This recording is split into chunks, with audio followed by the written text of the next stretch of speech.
Welcome to Centennial Pulse. My name is Mia Knezovich. I'm live here at the HB Center Hospital in Toronto. The pandemic has hit and our hospitals are in crisis, struggling to keep up with the amount of sick. The pandemic has been named by the World Health Organization as MIRS, Mystery Inflammatory Respiratory Syndrome. The scientists are baffled by the cause of the disease, but they are presuming that it is viral. We're going to go check out what's going on in the triage. Which took a significant amount of time to determine what exactly was causing it. Pardon me? So you don't want to forget SARS. See if Toronto was After the IV, affected by it. just do a repeat set of vitals and get back in touch with me soon. Will do. Okay. Need any blood work or anything? You would definitely support those efforts. This is still going. Okay. So how long has he been coughing and fever? Three days of fever. 3 days fever. Yeah, Does 2 he days have of a cough. rash? He actually, yeah, it shows right whiteout. Huge pleural effusion. He does have a little bit of a rash, just on his tummy. Fever, rash on tummy, on abdomen. Still tacky and Tacky SAT, and so- SAT is 92 on 100%. Yeah. Do you want to start antibiotics? Oh, is that right? Has anyone checked his airway for any kind of obstruction or anything like that? Mom doesn't think that he choked on anything. This is like his usual asthma, so So she was no with him obstruction. before. He says he's coming. Great. She was with him before, Okay.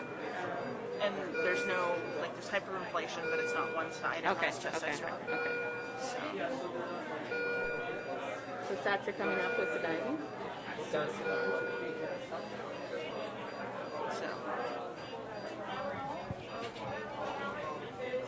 And what's the pressure, did you say? Oh, yeah. We can get an update. So when you listen to his chest, he's got decreased air entry and he's wheezing everywhere. His last ventilator was Like 15 minutes ago.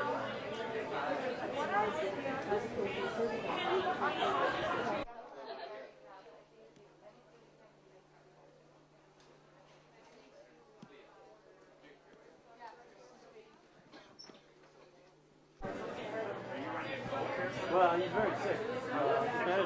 If he doesn't come back. Well, he could have, meningococcemia, so I think we'll have to add a different antibiotic. Right now it's Can we give him some ceftriaxone? Ceftriaxone. So your meds and stuff are over there.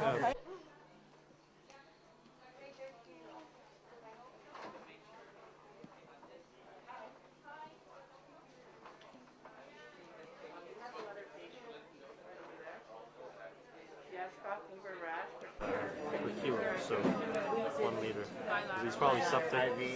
And for whatever it's worth, I'll tell my nurse probably get some steroids in. And then okay.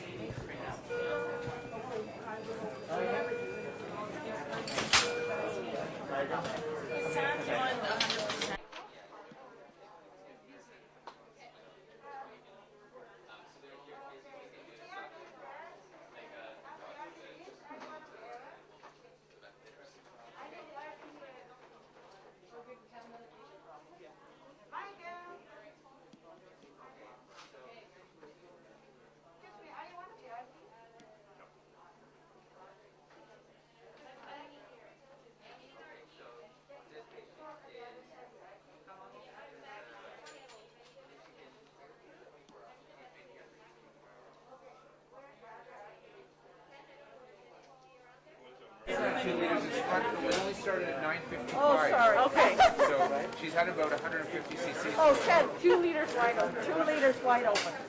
2 IVs in Do you here. want to start a second IV? We got to go back and start another one.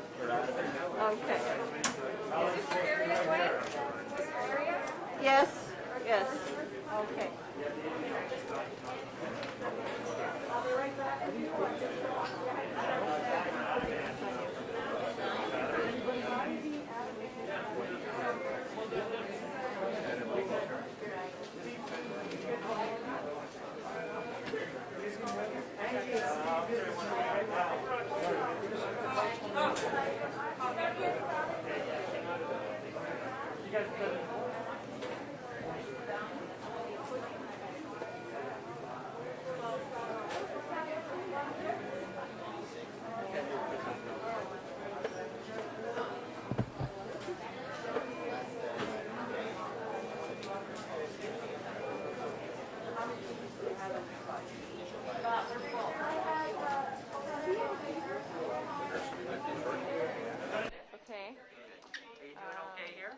Did you do anything else for this sleep?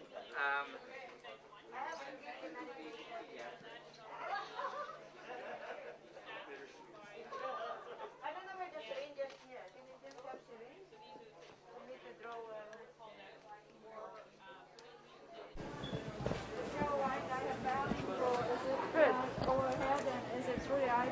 Sure. He doesn't have an IV in yet, So is it but we'd IM? like to get an IV. Sure, give an IM. Okay, and since Yes, he's still seizing.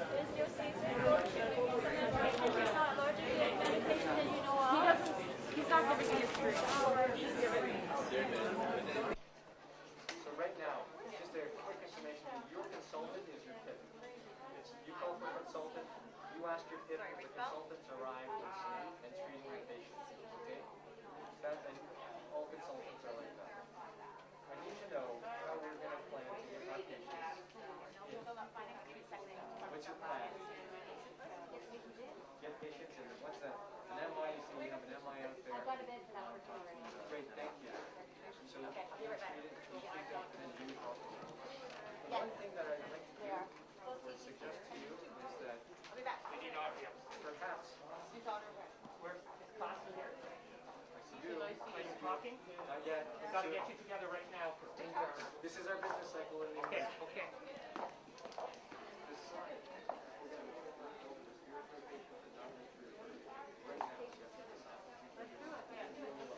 Do it. Done. Clear an area, whether that be the family practice unit, staff it, clear it.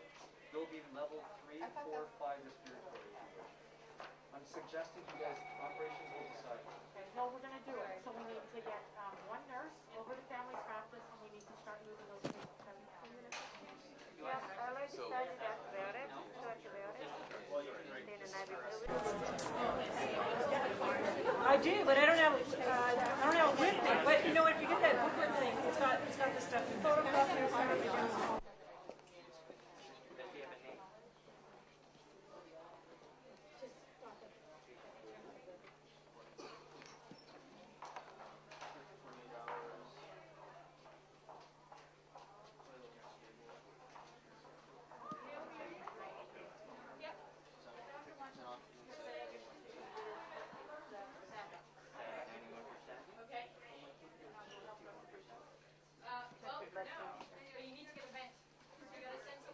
Any medical problems? Nope. Otherwise healthy. But she's intubated. And is she improving? Is she changing? She's not improving. She's pretty cold. Just checking the Chest X-ray temperature. findings are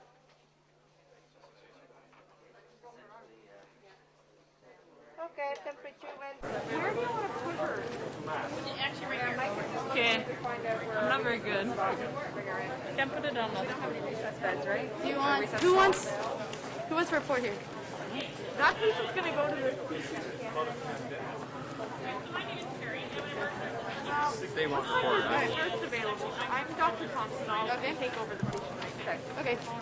60-year-old. So this is 66-year-old Camilla. She started experiencing signs and symptoms of an acute onset stroke about an hour ago. She has left-sided paralysis, weakness, and a headache. She's not experiencing. Rub the blood pressure cup here.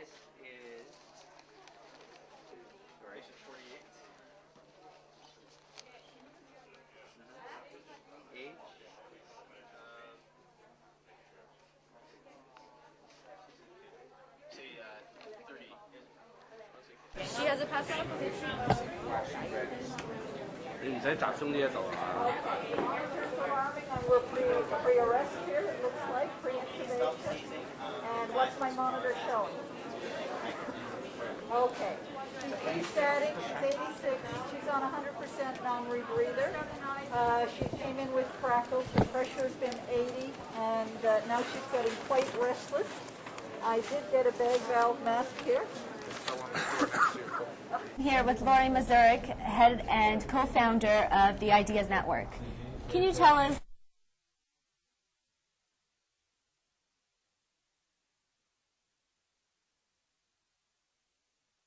not that long ago, and I think that sort of opened our eyes to the need to be better prepared. And that was a very high motivator for us to actually take a good look at the pandemic preparations. I would have to say prior to that, we were probably a little bit more lackadaisical and not paying attention the way that we should. But after that, we are making extensive preparations in terms of determining the type of masks that need to be worn, the other types of precautions, just how you would even manage in your community, because your family might be affected. You might have to make plans on how to look after your family so that you can go to work and all those other types of things. So there's extensive planning and preparations in place for that. what are the risks to the hospital staff? Well, the risks are influenza will be a community spread disease. So the risks to the hospital staff are almost the same as going to shopping in the community, because that is where they feel that most of the spread is going to be. Unlike SARS, where it was definitely a healthcare spread, it was within the hospital setting, influenza will be spread in the community. So their risk is probably just only marginally higher working at the hospital, because they have a high density of sicker patients. But you can get it just the same just by going to get your groceries or doing your shopping or just having other sorts of gatherings and just be in contact with someone who has it. Why did you start doing these training exercises? They started out for fun because they're a bit crazy, and it's a great way to, I think, to learn about things. It's talking head PowerPoints aren't really too thrilling or exciting for me and for a lot of people. So from time to time, it's nice to bring everybody together and try to recreate an event like this, which you'd rather do it in a simulation than the real thing. And the lessons that you learn in the simulation definitely help prepare you for the real thing. I mean, you guys are probably thinking, this isn't too bad. Yeah? That's fun. Yeah. How did you get involved with Centennial College? Somebody told me that there was a simulated hospital within the walls of the Centennial HP hospital, and suggested I meet Gail Beacon. I met her, we took a tour, and after 10 minutes of taking a tour, I asked if she wanted to do an exercise. She, without hesitation, said, sure. And then we've done 4 since, and each one is more sophisticated, more complicated. We involve more and more students, and we're getting noticed. Health Canada gave us an $800,000 grant, so we're going to be able to do a lot more to bring the students in and structure it and make it really part of their curriculum for a very good, solid, not only just a fun experience, but an educational experience with a little bit more depth than it has been. What do the various branches of government and hospitals need to get ready for a pandemic? Well, many things, and they have done a lot of the work already, which is just how to organize the supplies for personal protective equipment, how to have their information systems in place so they can deliver information about the outbreak in multiple languages and make sure that people have the information that they need. Controlling the supplies of drugs that may be used to treat the outbreak, as well as the supplies to ensure that there's no stockpiling or those types of things by set organizations. So the government has been working very hard to ensure that there's going to be fair distribution of both information and the medications and equipment required to deal with this. You have the opportunity to observe the pandemic at Centennial College. Is there anything else you'd like to share with the public about this? You know what? We're not that far from being resource depleted without a pandemic. I think that the take-home message for this is how can we do a better job with the little resources that we have. And if I was going to say something for the public, it would be, if you really don't need a hospital or emergency department, don't go to one. Use things like telehealth, which actually Centennial trains people to do. Call them and try to get advice and try to deal with the matter on your own at home. Well, not on your own, but with their advice.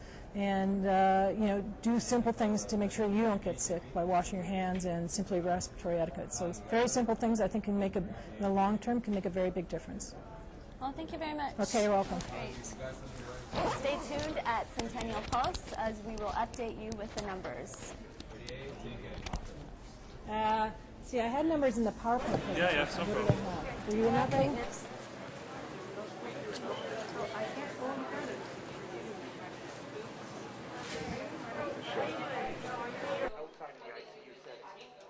I will need direction from you. I foresee a problem coming up in that there will be patients that we're going to have to decide not to intubate. I think the judgment call, there's no communication part, but you have to put on the clinical basis. When we're at the point where Regarding this patient, I was asked to give you this. No. We're just waiting for a bed. Waiting for a nurse.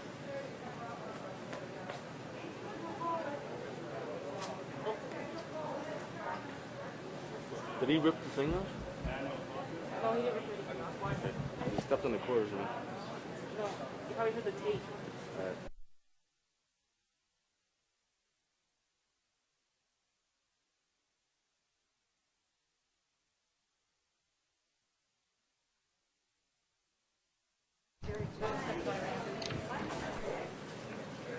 It's so weird, you can't see who I... Joe, do you want to come and sit here, Joe?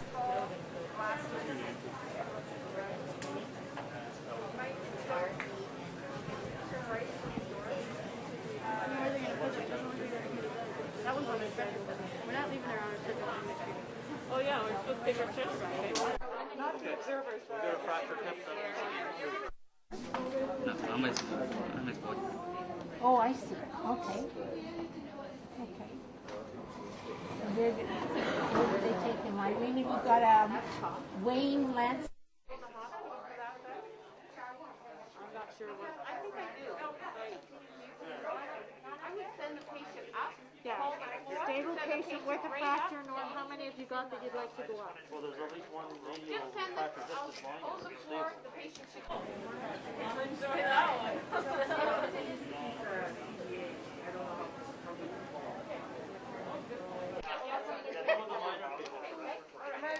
What's the patient's name, Norm?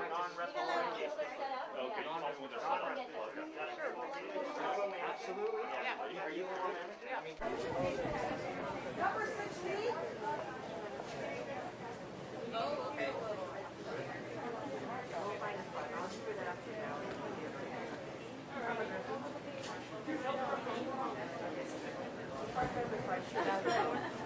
We've had CCAC at one of these things, so it's the first time, but we've essentially... Are we backing up here? Rivers.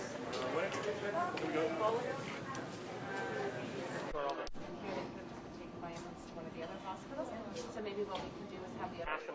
No, I know where the morgue is. It's somewhere down here.